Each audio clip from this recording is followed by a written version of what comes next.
ये जो अंबानी है, अडानी तो अब खैर दुनिया का सबसे मालदार आदमी हो गया, देश का तो हो ही गया।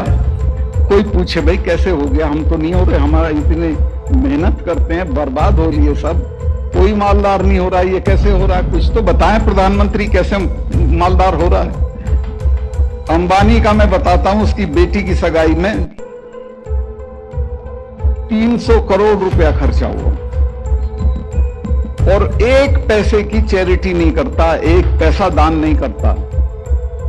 दुनिया के जितने बड़े लोग हैं, संगीत की दुनिया के एक बड़े आदमी है लॉर्ड गिल्डोफ उनका नाम है, वो अपनी सारी आमदनी अफ्रीका के बच्चों की पढ़ाई के लिए दान करते हैं। माइक्रोसॉफ्ट वाला अपना सब दान करता है, ये एक ढेला दान नहीं करता।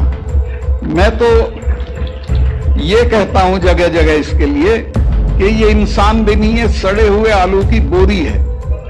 इनको कोई इज्जत मत दीजिए, इनको सेठ भी मत कहिए, और जब तक इन पे हमला नहीं होगा तब तक ये क्लास रुकेगी नहीं। हम नीचे जाते रहेंगे, ये ऊपर जाते रहेंगे। मैं प्रधानमंत्री जी से मिलने गया और मैंने उनको कहा कि देखिए साहब, इनके साथ बहुत ज्यादती हो रही है, इनको कुछ ले दे के निपटा दीजिए। तो उन्होंने कहा चले जाएंगे, क्यों चिंता करते हो? मैंने कहा साहब आप इनको जानते नहीं हो, ये तब जाएंगे जब आप चले जाओगे। और बराड़ साहब, सिख भाइयों के लिए तो मैंने उनको बताया कि ये तो 300 साल तो भूलते नहीं है और किसी लड़ाई में इस तरह का समझौता नहीं करते हैं जैसा आप समझते हो। इनके तो गुरु महाराज के 4 साहबजादे शहीद हो गए थे, लेकिन समझौता नहीं किया था। और मैं आपको डराने नहीं आया, लेकिन मैं आपको सावधान करने आया हूं कि इनके साथ जाति मत करना। ये जब मिसेस गांधी ने ब्लू स्टार ऑपरेशन किया, उसके बाद 1 महीने तक अपने फार्म हाउस पे उन्होंने महामृत्युंजय का पाठ कराया। अरुण नेहरू मेरे अच्छे दोस्त थे, उनके भतीजे थे, उन्होंने कहा फूफी आप तो इसमें यकीन नहीं करती थी।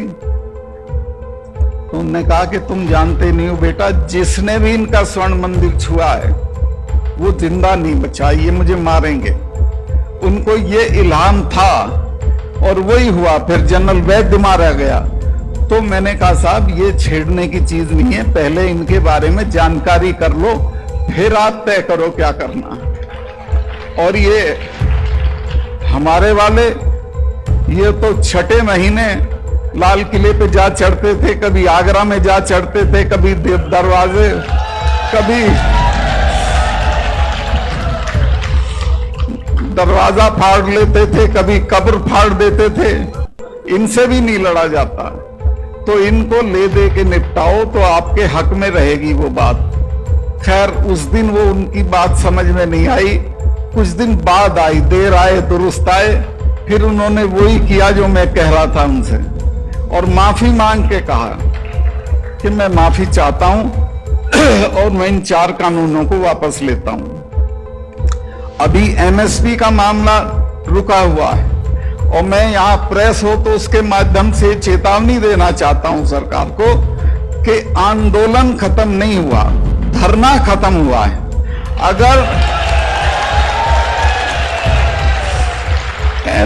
एमएसपी का कानून नहीं बना तो बहुत भयानक लड़ाई देश में होगी किसानों की सरकार के साथ। और मेरे तो 4 महीने रह रहे हैं, मैं तो छोड़ के इसी में कूद पड़ूंगा। इस्तीफा मेरे हर वक्त साथ रहता है, वो मेरे लिए कोई बड़ी चीज नहीं है, क्योंकि मैं अपनी मां के पेट से गवर्नर नहीं पैदा हुआ था, मैं तो लड़ते झगड़ते हो गया था। तो इस लड़ाई में, और मैं आपको वैसे भी वादा करता हूं कि रिटायर होने के फौरन बाद मैं किसानों की लड़ाई में पूरी ताकत से कूदूंगा और पूरा देश घूमूंगा। अब एक चीज मैं आपको और जानकारी दिलाना चाहता हूं, खासतौर से राजस्थान के लोगों को। आपको आपके हिस्से का पानी नहीं मिला है।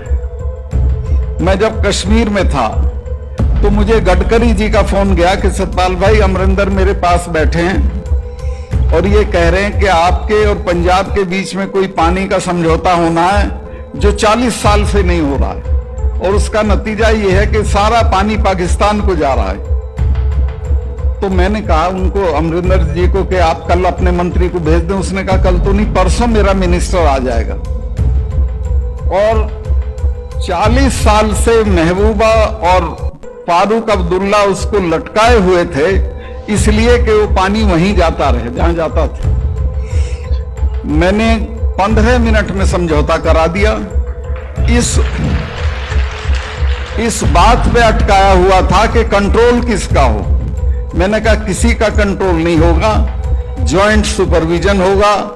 दस्तखत हो गए, मिठाई बट गई, और आज आपको मैं बताना चाहता हूं कि उस समझौते उस पे काम शुरू हो गया है। कंडी एक इलाका है जम्मू में, जो कंडी माने सूखा इलाका, उसमें 25,000 हेक्टेयर में सिंचाई होगी, 6,000 हेक्टेयर में पंजाब में होगी, और उसके बाद भी बहुत पानी बचेगा जो राजस्थान और हरियाणा को मिलेगा। मैं राजस्थान के लोगों से कहना चाहता हूं कि अपने नेताओं को कहें कि थोड़ा सावधान रहा करें और देख लिया करें कि तुम्हारे हिस्से की क्या चीज कहां बकाया है, उसको अपने यहां ले आएं। अब एक मुझे इन्होंने अभय सिंह जी ने एक याद दिलाई चीज, और वो है उसकी स्वामीनाथन। इसका कोई नाम नहीं जानता था स्वामीनाथन का। मैं बीजेपी का घोषणा पत्र जब लिखा जा रहा था तो मुझे जिम्मेवारी दी गई थी कि एग्रीकल्चर का सेक्शन मैं लिखूंगा। तो मैं जब वो लिखने लगा तो सबसे पहले मेरे जहन में आया कि मैं स्वामीनाथन कमेटी की सिफारिश लिखूं, लेकिन मुझे पता था कि बीजेपी कभी ये नहीं मानेगी। तो मैंने अपने यहाँ के थे अजमेर के सांवरलाल जाट साहब को फोन किया, किसानों के बड़े मजबूत आदमी थे। मैंने कहा कि चौधरी साहब, ऐसी ऐसी सिचुएशन है, मेरा मन है कि मैं ये लिखूं, लेकिन ये तो लागू नहीं करेंगे। तो उन्होंने मुझे जवाब दिया कि मलिक साहब, ये कलम रोज नहीं मिलती है, आज मिली हुई है, इसको लिख दो, मनवा तो हम लेंगे। हमारे लोग सड़कों पे बैठ के मनवा लेंगे।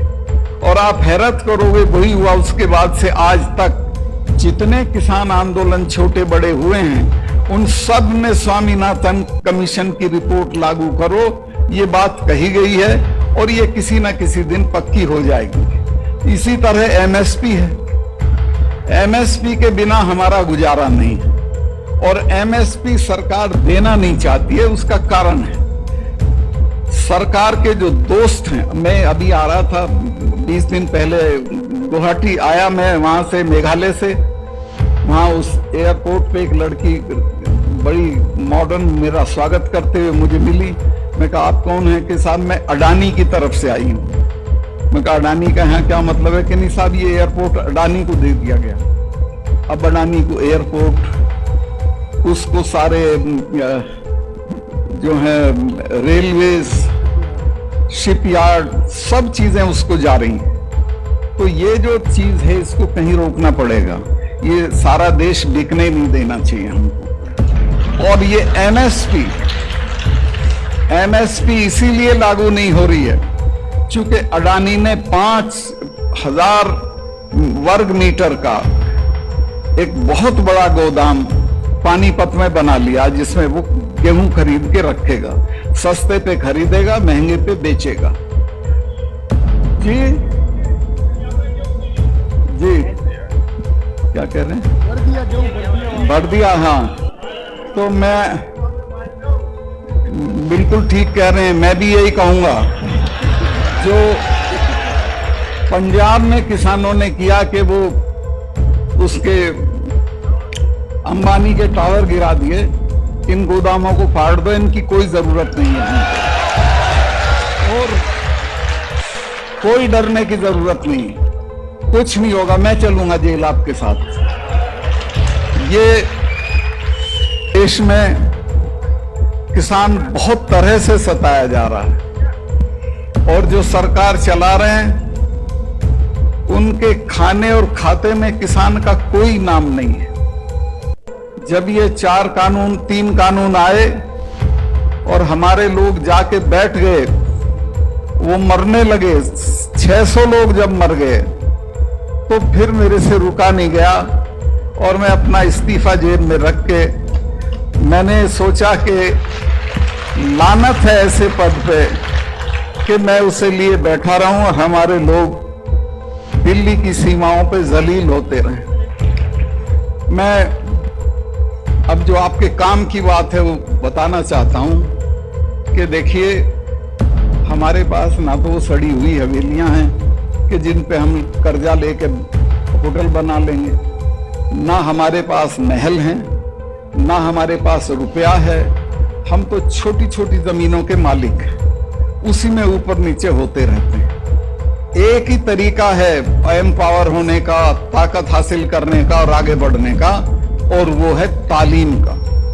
दुनिया में जिन कौमों ने तालीम की तरफ ध्यान दिया वही तरक्की की है। एक घटना मुझे इंग्लैंड की याद आती है, जब वर्ल्ड वॉर सेकंड चल रहा था, बजट पेश हो रहा था।